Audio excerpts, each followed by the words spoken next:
Así vamos a seguir adelante. Amén. Vamos a ver nuestro tema 7 de Filipenses. Busque Filipenses, por favor, capítulo 2. Y vamos a leer del 1 al 4. Pero vamos a ver hasta el 11 el día de hoy.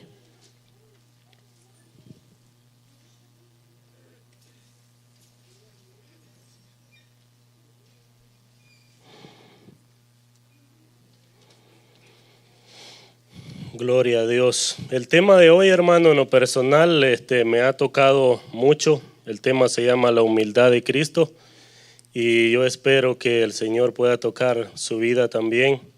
Antes de leer, yo quiero pedirle que ore por mí cuando vayamos a orar, porque además de ser un privilegio grande hablar la palabra de Dios, es una responsabilidad también para poder darle al pueblo. Leemos la palabra del Señor. Por tanto, si hay alguna consolación en Cristo, si algún consuelo de amor, si alguna comunión del Espíritu, si algún afecto entrañable, si alguna misericordia, completad mi gozo, sintiendo lo mismo, teniendo el mismo amor, unánimes, sintiendo una misma cosa.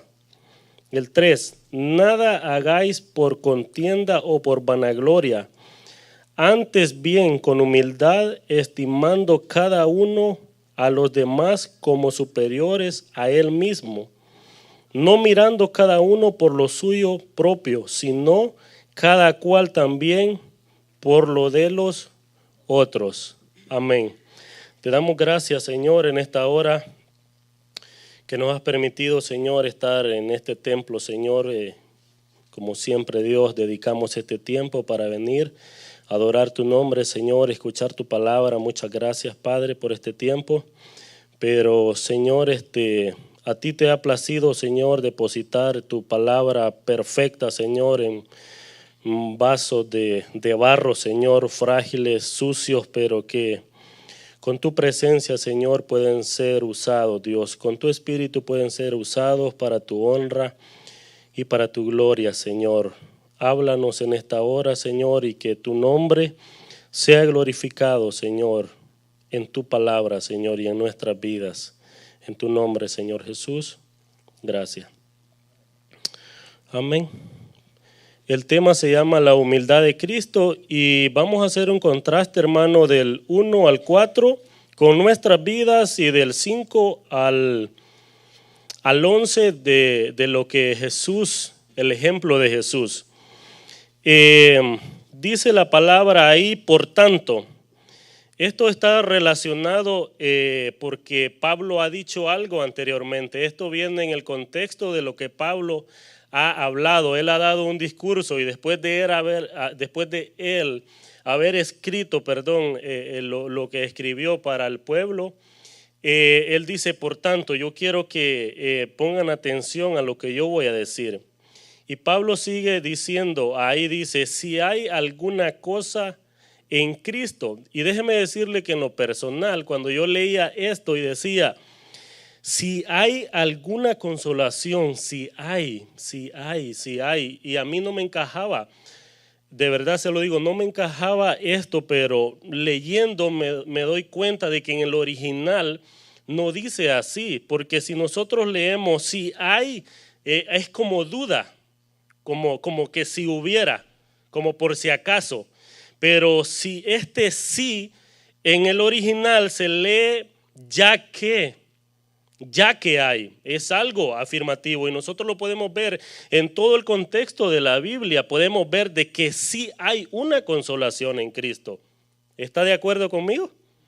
Sí hay, ya que hay una consolación en Cristo. ¿Para dónde corre la mayoría del ser humano cuando está desconsolado? A Cristo. Cuando está el terremoto, ¿a quién buscan? A Cristo.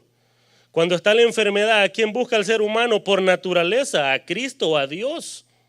Entonces sí hay un consuelo en Cristo. Cristo nos trae con sus lazos de amor hacia donde Él. Si hay algún consuelo dice de amor. Claro que hay un consuelo de amor.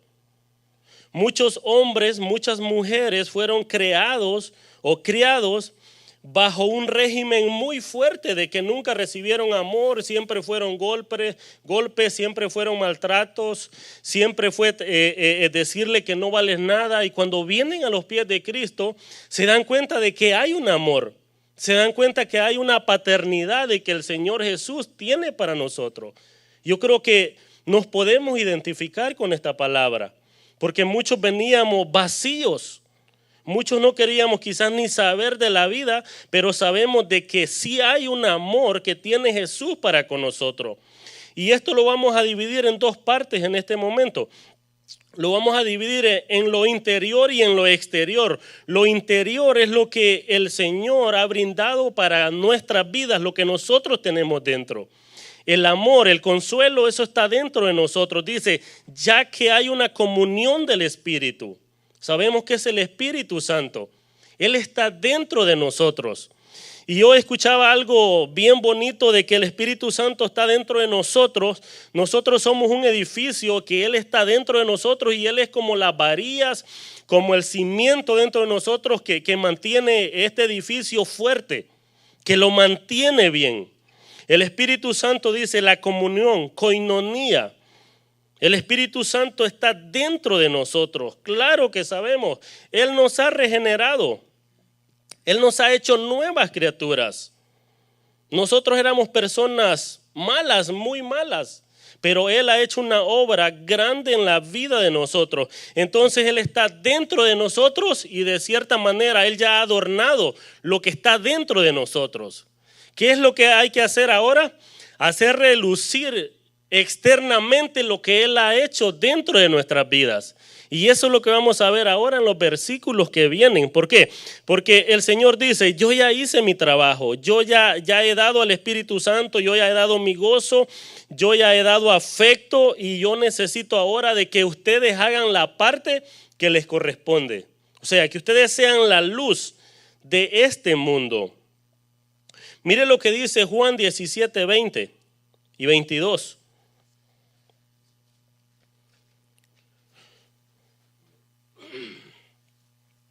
Juan 17, 20 y 22.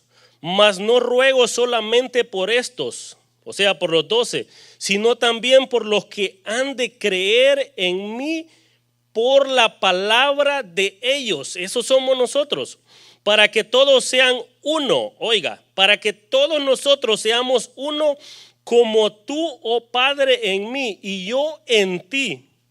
Que también ellos sean uno en nosotros, para que el mundo crea que tú me enviaste.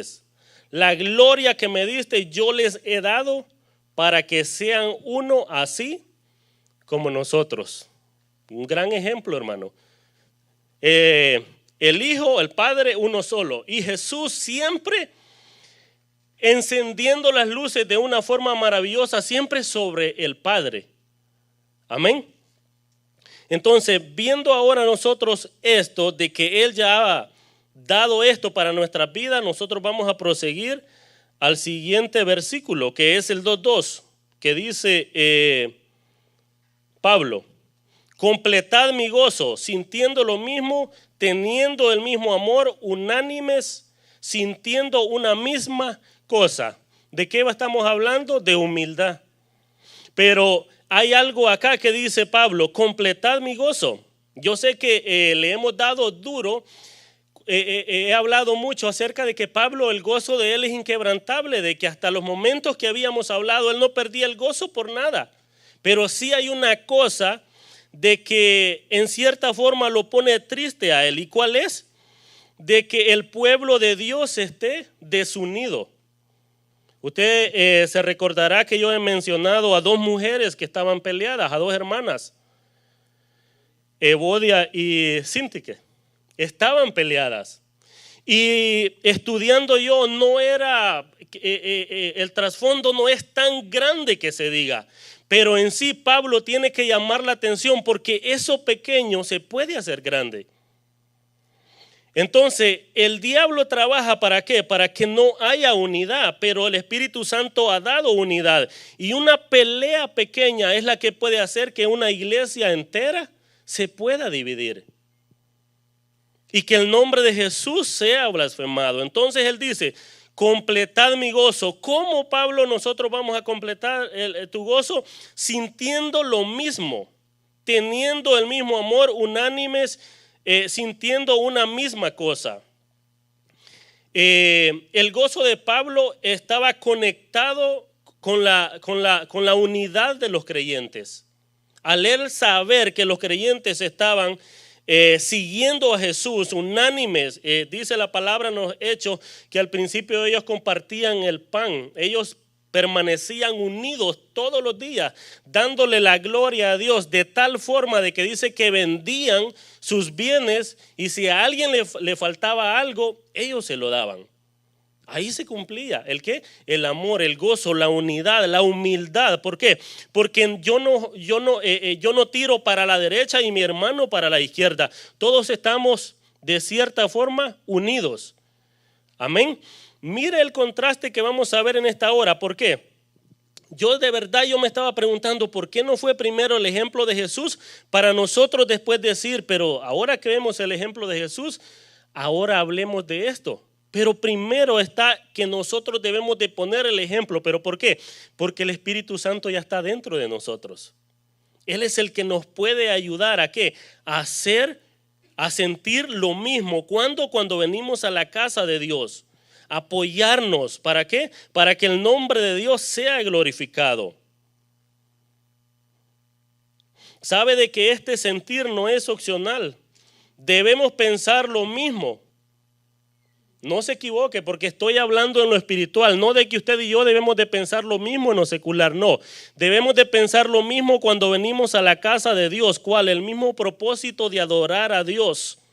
O sea, no como el publicano y el fariseo. Yo doy diezmo todos los días, yo hago acá, yo hago lo otro. No, venir con una actitud humilde. A la casa de Dios, todos, venir con una actitud humilde ¿y qué? Y darle la gloria a Dios. Que el sentir de mi hermano de adorar a Dios sea también el mío. No sea de que yo venga ¿para qué? Para pelear o para ver cómo viene vestido mi hermano o mi hermana. No, el sentir es de que yo vengo a la casa de Dios a adorarlo a Él. El mismo amor dice que debemos de tener. El mismo amor que debemos de tener para todos los creyentes. No debemos hacer acepciones. O porque esta familia me cae bien, porque esta familia no, o porque esta familia hace aquí, o porque mi hermano hace allá, no. Nosotros podemos ver de que Jesús murió por todos. Y Él hasta este día, Él solo hace salir para buenos, para malos, para justos, para injustos, para los que lo buscan, para los que no lo buscan. Eso habla de que el amor de nosotros debe de ser también igual para todo el mundo. El 2.3, nada hagáis por contienda, nada hagamos por egoísmo. Fíjese que esto del egoísmo no viene de Adán ni de Eva, sino que va más atrás todavía. Cuando Satanás quiso ser igual que Dios, Isaías 13 y 14, perdón. Isaías capítulo 14, versículo 13 y 14. Mire lo que dice, tú que decías en tu corazón, subiré al cielo en lo alto, junto a las estrellas de Dios levantaré mi trono. Mire qué gran boca de este espíritu. Y en el monte del testimonio me sentaré a los lados del norte, sobre las alturas de las nubes subiré y seré semejante al Altísimo. No era suficiente lo que Dios le había dado a este espíritu. Dice que temblaba la tierra ante Satanás también, ante Dios le había dado un poder grande. Pero ¿sabe qué? El egoísmo lo llevó a él, ¿a qué? A querer ser igual a Dios. Mire lo que hace Dios en el principio, pone la creación en las manos de Adán. Pero Satanás viene con astucia, ellos escuchan la serpiente y ¿qué es lo que empieza a brotar en el corazón de ellos? ¿Yo puedo ser como Dios? Cuando, o sea, mi opinión vale más que lo que Dios me ha dado, lo que yo voy a hacer vale más de lo que Dios me ha dado. O sea, el egoísmo es de que yo pongo primero lo que yo pienso y que así es, y lo que tú me dices sale sobrando. Dios dice, no comas de este árbol, puedes comer de los demás. Pero Adán dice, no, yo voy a comer. Y aquí estamos con el pecado. Pero Cristo es grande, hermano, para quitarlo sobre nuestras vidas. Entonces el egoísmo, hermano, es algo grande, hermano, del cual nosotros debemos de tener cuidado. Nada hagáis por contienda, por egoísmo o por vanagloria. Vanagloria, vano, algo que no tiene peso. Y la gloria, algo que busco para mí, pero que en sí no tiene peso. ¿Por qué? Porque estoy falto de humildad. Pablo dice, nada hagáis por eso. Antes bien con humildad, estimando cada uno a los demás como superiores a él mismo. Hermano, esto se habla fácil, pero hacerlo está duro, hermano. ¿Por qué? Porque la decisión que yo voy a tomar, dice Pablo, cuando tú tomes una decisión, primero mira si le va a afectar a tu hermano. O el comer cerdo le va a afectar a tu hermano, no comas. Piensa primero en él y después piensa en ti. O el que tú hagas esto le va a hacer mal, o sea, la decisión, lo que tú tomes va a afectar a esta familia, no lo hagas. O sea, muchas veces aunque nosotros estemos en la postura correcta, muchas veces tenemos que bajarnos, porque Cristo se bajó. Y al ceder no quiere decir que estamos mal, sino que estamos poniendo primero a nuestro hermano, pero es difícil hacer eso. Más acá es muy difícil. Pero nosotros debemos de meditar en la palabra de Dios y caminar cada día con humildad.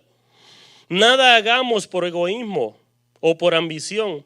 Esto se refiere a la actitud que produce divisiones y rivalidades. El orgullo que lleva a las personas a coaccionar y a hacer las cosas a su manera es el egoísmo, hermano. Es el egoísmo. El 14, 2:4. No mirando cada uno por lo suyo propio, sino cada cual también por lo de los demás.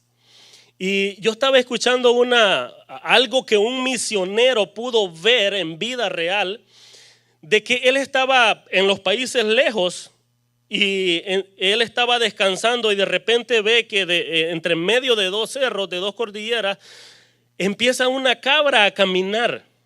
Y dice que del otro lado, de la otra esquina, sale otra cabrita, montés, pero que es un camino que nada más se puede ir de ida, como dicen, one way. No se puede y está tan estrecho que no se puede ni retroceder. Entonces las cabritas siguen caminando, ni una dice me voy a regresar, porque la cosa es que hay un precipicio y si se regresa se puede caer. Entonces dice que eso se le hizo tan curioso a él y se quedó para ver qué iba a pasar. Cuando estas cabritas llegan a la mitad, dice que se quedaron viendo por un momento. ¿Y sabe qué hizo una después de quedarse viendo? Se agachó y la otra brincó y pasó para el otro lado. Eso es lo mismo que Jesús hizo con nosotros. Y eso es lo mismo que nosotros debemos de hacer con nuestro hermano. Agacharnos para que él pase. Vamos a perder por eso. Mire, el ego de nosotros, el orgullo dice, no, yo no me voy a dejar, yo no quiero perder. Pero ¿sabe qué? Jesús lo hizo. Jesús lo hizo. ¿Y por qué no lo vamos a hacer nosotros? No mirando cada uno por lo suyo, sino por los demás. ¿Por qué? Porque yo sé que mi hermano está viendo por lo mío también. Así tendría que ser. Yo me voy a agachar. ¿Por qué? Porque yo sé que cuando yo necesite pasar, mi hermano se va a agachar también. Y eso no es perder nada, hermano. Eso es ganar. Vamos a ver el punto 2. Cristo, nuestro ejemplo. Vamos a ver si lo podemos lograr. La mayoría de los judíos, hermano, para este tiempo, y también los 12, ellos esperaban a un Mesías fuerte.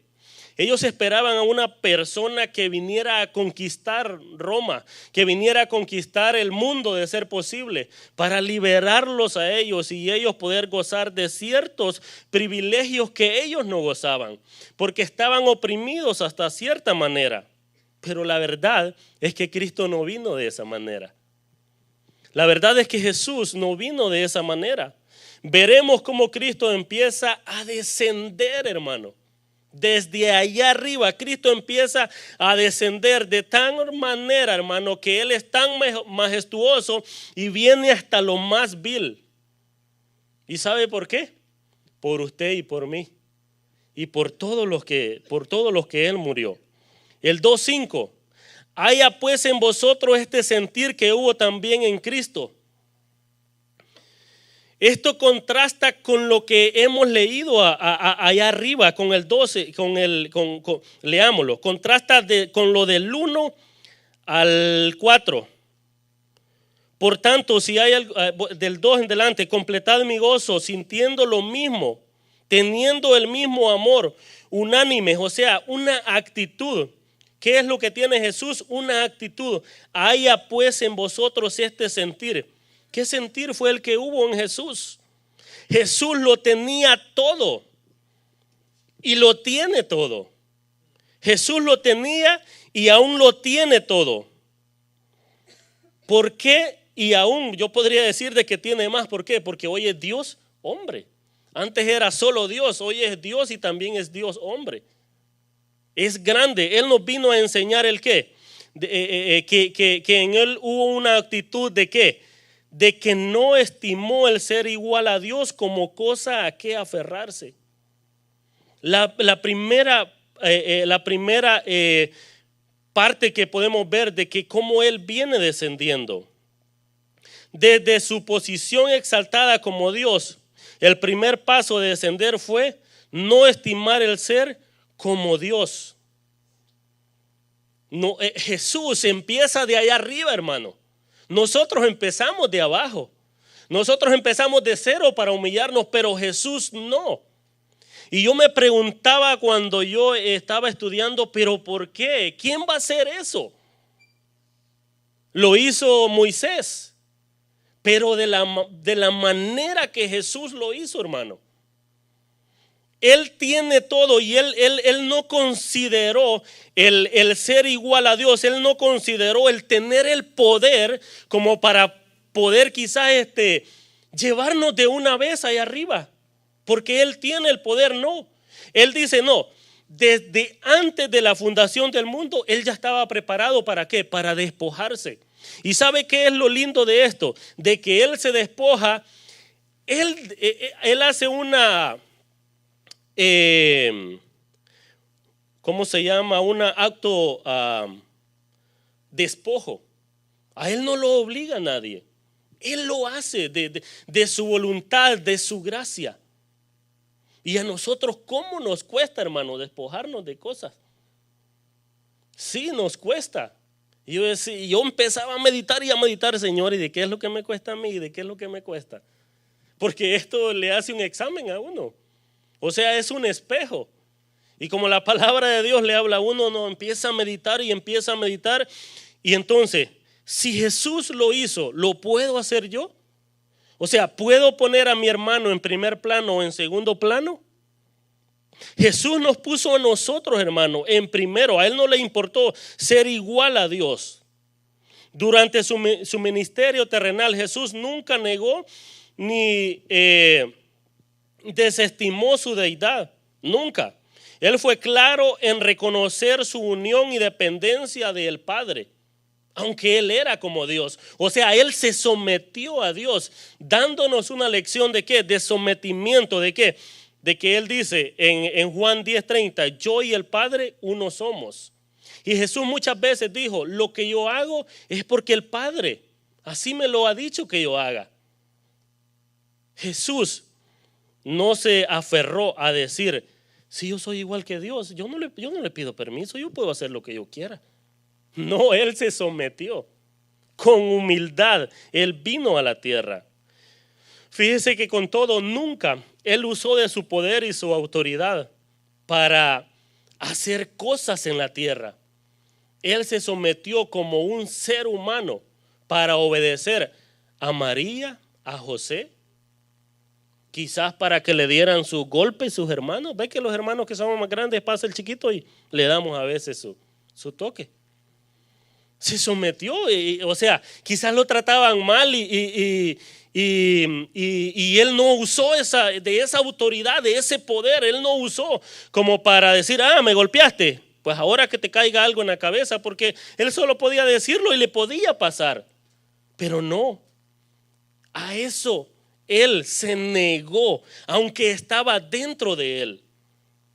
Todo lo de Dios estaba dentro de él, pero él se detuvo ¿a qué? A usar todo eso, lo que estaba dentro de él. ¿Por qué? Porque si no, el plan de Dios, el plan que él tenía con Dios, se iba a echar a perder. Nosotros nos íbamos a echar a perder, porque todavía no era el tiempo. Jesús dijo, no, todavía no es necesario que vaya yo allá, porque todavía no es necesario que yo sea muerto. ¿Por qué? Porque el tiempo no ha llegado. Mi Padre no me lo ha dicho.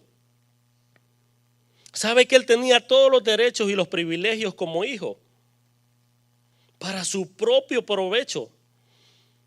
Pero no las tomó como una posición estimada que podía usar, que podía él hacer para su provecho. Él detuvo a hacer todo eso, hermano. ¿Por qué? Porque en él había humildad. Y él como hombre pudo lograr tener humildad, nosotros lo podemos hacer también. Dice el 2, sino que 2. Voy por puntos. El 1 era ese, el 2 es, sino que se despojó a sí mismo. ¿Sabe qué?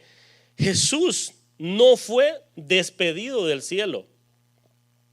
Jesús no fue cancelado de allá de ese lugar, sino que él voluntariamente, el Padre dice, es tiempo de que tú vayas, y Jesús dijo, es tiempo, yo ya voy. ¿A qué? A humillarse. El hecho de que Dios, hermano, se haya hecho hombre como cada uno de nosotros, es más, vámonos hasta allá arriba, porque muchas veces nosotros pensamos que la humillación de Jesús empieza, hermano, cuando él va desnudo con ese madero para él ser crucificado.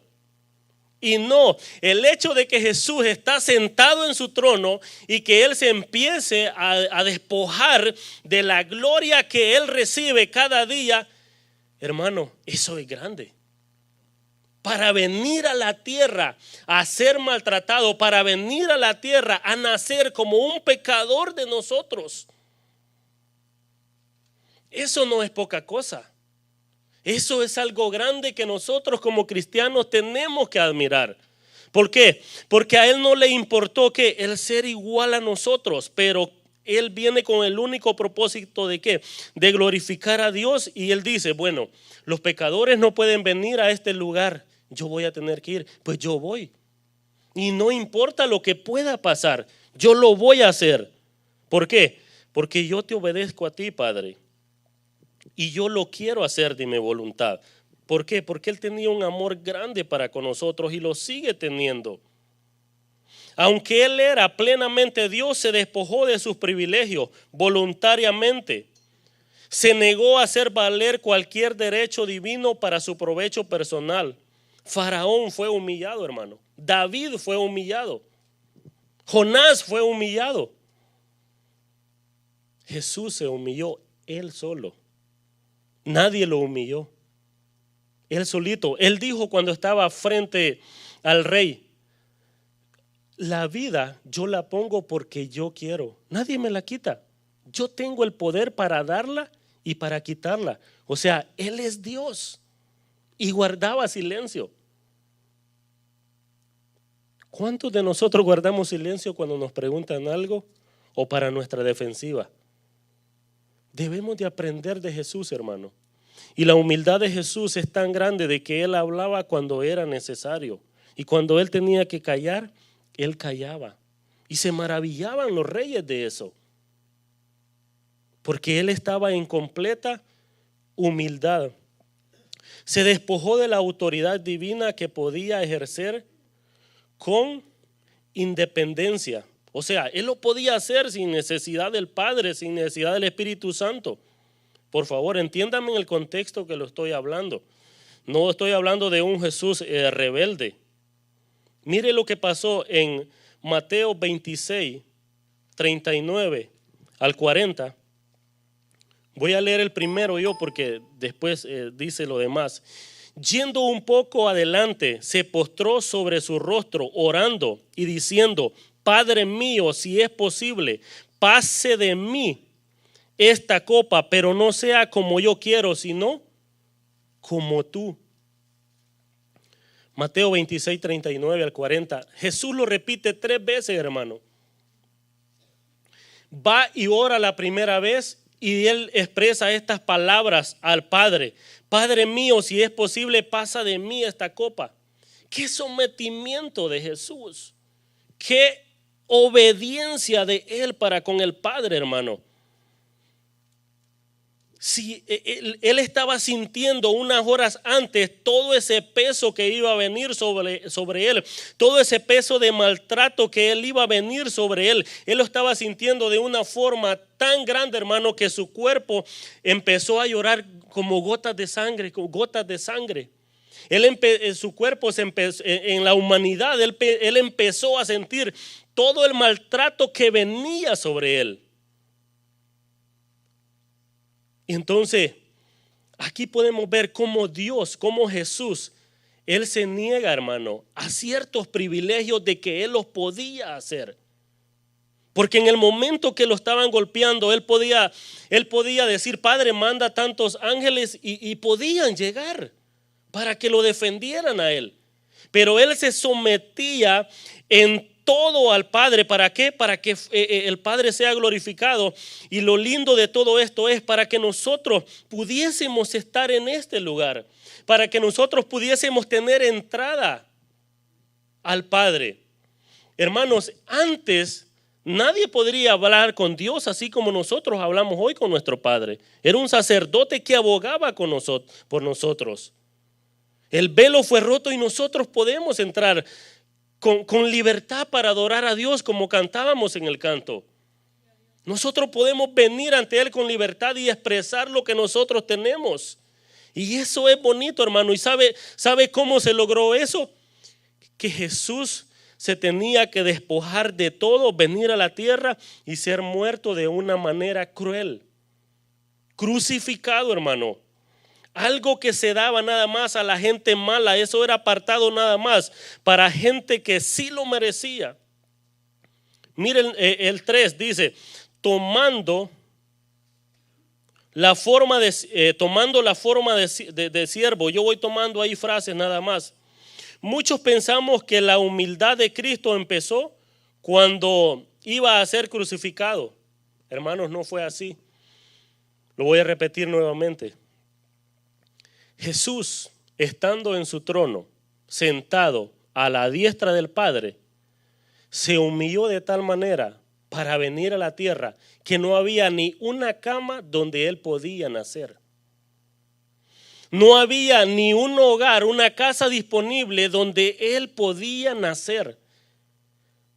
Los judíos hasta en cierta forma tenían razón, porque, o sea, de la manera que ellos pensaban, porque decían: ¿cómo que yo voy a seguir a alguien que nace ahí en un establo? ¿Ese es el Rey de Reyes? ¿Ese es el Señor de Señores? Nosotros esperamos a alguien más. Gloria a Dios porque nosotros tenemos esta revelación. ¿Por qué? Porque Él se hizo pobre para que nosotros fuésemos ricos, para que nosotros tuviésemos amor, para que nosotros tuviésemos gracia, para que nosotros tuviésemos entrada al reino de los cielos. Tomó la forma de siervo. Para este tiempo, hermano, en el contexto histórico, un siervo no era dueño ni de su ropa ni de su propia vida. Mire hasta dónde desciende Jesús. Claro, cuando Él caminaba sobre la tierra, Él era dueño de su vestidura. Pero Jesús no tenía, hermano, ni una almohada donde recostarse para dormir. En cierta ocasión le dijo: mira, las zorras tienen guarida y las aves nido donde dormir, pero yo, una piedra que la que quizás voy a encontrar para yo dormir. La humildad de Jesús, hermano, fue grande. Y la humillación de Él fue grande, hermano.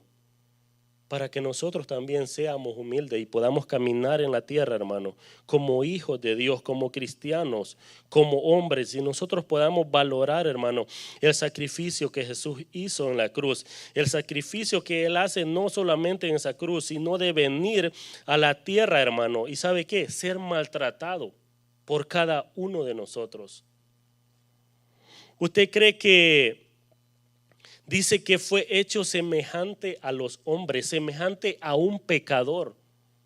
Cuando Jesús estaba muriendo, el pecado de toda la humanidad estaba sobre Él. Y yo pensaba, hermano, Él clama estas palabras y dice: Dios, si es posible de mí que pase esto. Pero además de eso, Dios le da hasta la espalda en el momento que Él está siendo muerto. ¿Y sabe por qué? Porque es que el pecado estaba sobre Él y el pecado no va con Dios. En el momento de que todo ese peso Jesús lo soporta y es quitado, Dios puede venir y ver nuevamente a su Hijo. ¿Por qué? Porque Él está siendo santo nuevamente, pero no lo puede ver en el momento de que lleva lo de nosotros, hermano. Lo abandona por un momento, pero ¿por qué? Porque Él está haciendo prácticamente, Jesús, lo que nosotros no podemos hacer, lo que nunca hubiésemos podido hacer si nosotros estábamos muertos. Y una persona muerta usted la toca y no hace nada. O sea, no puede responder. Él murió para que nosotros tuviésemos vidas. Él resucitó para que nosotros resucitemos un día. Él se hizo pobre para que nosotros fuésemos ricos. Hermanos, el pecado de nosotros era tan grande que lo que nosotros merecíamos era el infierno. Pero Jesús es tan grande, hermano, que no le importó venir y nacer de la manera que nació, ser maltratado de la manera que fue maltratado, para que nosotros, hermano, tuviésemos gozo en nuestras vidas. Si muchos hermanos estaban al borde de la muerte, con una pistola en la mano para tirarse quizás a algo donde se podían matar, y Jesús prodigiosamente quizás le habla a su corazón y Él es cambiado. Él es el Rey de Reyes, el Señor de Señores, el que merece ser exaltado todo el tiempo, hermano. La gloria no es de nosotros, la gloria nunca es para nosotros, la gloria toda es para Él. Y ni aún Él dice: Padre, glorifícate tú en mí, glorifícate tú en esto para que esto sea glorificado en mí y tú seas glorificado en mí. ¿Cómo nosotros no le vamos a dar la gloria a Él? ¿Cómo nosotros no vamos a venir con un corazón dispuesto si Él lo dio todo? Él lo dio todo. Se hizo obediente hasta la muerte. ¿Y sabe qué? Muerte de cruz. En su descenso Jesús estuvo dispuesto a sufrir cualquier humillación y la degradación, haciéndose obediente hasta la muerte de cruz. Esto, hermano, fueron los persas que crearon el maltratar a la gente en una cruz. Pero en el contexto histórico dice que los romanos perfeccionaron esto para maltratar a la gente. ¿Y sabe qué? Esto no era creado, no fue hecho, estaba leyendo yo que no fue hecho ni para ellos, sino para otra gente que no fuera romano. Esto era un maltrato grande. La sumisión de Jesús fue tan grande, hermano. Fue tan grande que hasta los días de hoy y hasta cuando Él no venga se va a seguir hablando de lo que Él hizo en esta tierra. Porque eso ha marcado la historia, hermano. Y eso nos debe de marcar a nosotros. Para nosotros pensar y decir: lo que voy a hacer, ¿es en beneficio de mi hermano o no es en beneficio de mi hermano? ¿Es en beneficio solo mío? Porque en el contexto de atrás, hermano, está hablando de que primero pongamos a nuestro hermano. ¿Y qué fue lo que Jesús hizo primero? Ponernos a nosotros primero. ¿Éramos merecedores nosotros de que nosotros fuésemos puestos primero? Nunca. Nunca, hermano. Jamás. Usted sabe lo que es hacer lo que es hacer un juicio injusto como lo que se le hizo a Jesús. Y además de eso, esa noche lo empiezan a golpear, lo empiezan a maltratar de una forma de que viene un soldado y le da una bofetada y Jesús lo mira y le dice: ¿por qué me golpeas? O sea, ¿qué yo te he hecho? Eso fue todo, pero la Biblia no relata de que Jesús estaba enojado, de que Jesús estaba envuelto en ira porque lo estaban golpeando. Él sabía que tenía que pasar eso, hermano, por nosotros, para que nosotros tuviésemos entrada, para que nosotros fuésemos salvos. Y usted va a decir: pero un hombre común y corriente y todo esto, ¿y qué pasó?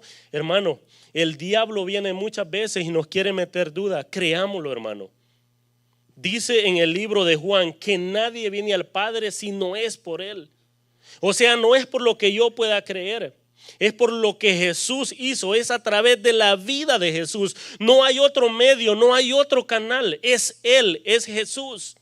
Él se humilló para que el Padre lo exaltara. ¿Después de qué? Después de Él ser humillado. Una muerte por crucifixión parece incluir todo en cuanto a dolor, y la muerte puede tener de horrendo y atroz en una vida. Mire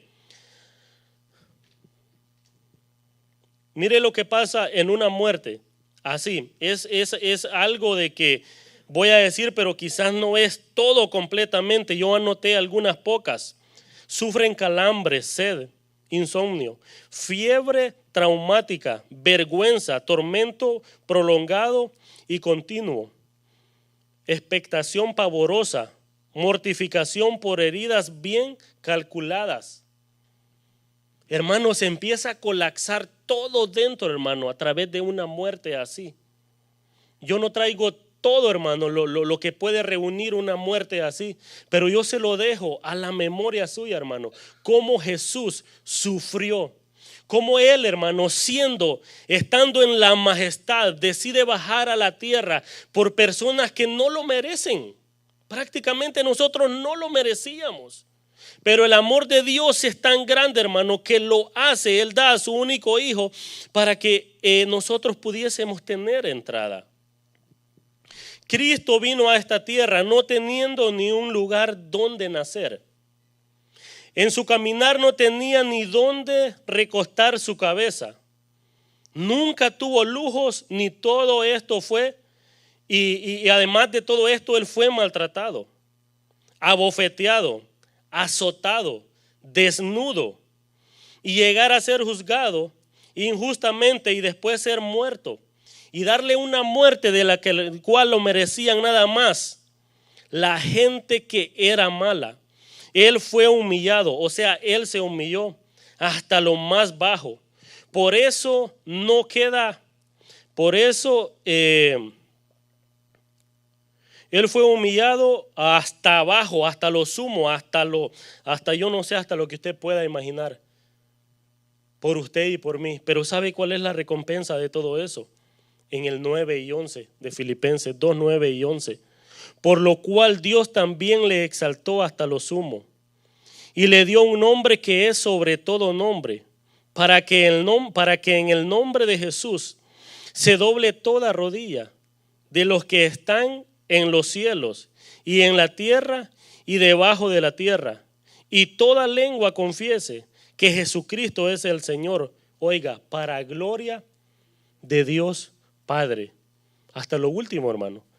Jesús siempre dándole la gloria a Dios. ¿Cómo no se la vamos a dar nosotros, hermano?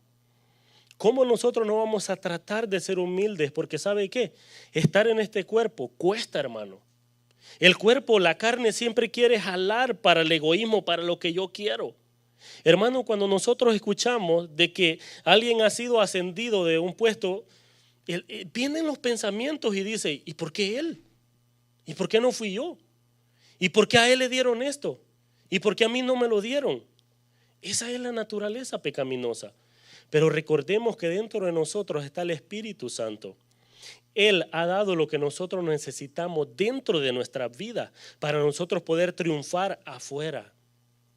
El amor de Dios está en nosotros. el Espíritu Santo está en nuestras vidas. Hermanos, valoremos el sacrificio de Jesús. Seamos humildes. Y antes, hermanos, de hacer una acción, pensemos si le va a afectar, no a mi hermano, sino a mi esposa, sino a mi hermano, a mi esposo. Pensemos en eso, hermano, porque ese es el amor de Dios. Ese es el amor de Jesús. Poner primero al que está al lado mío. Amén. Dios me lo bendiga, hermano, y voy a dejar al pastor.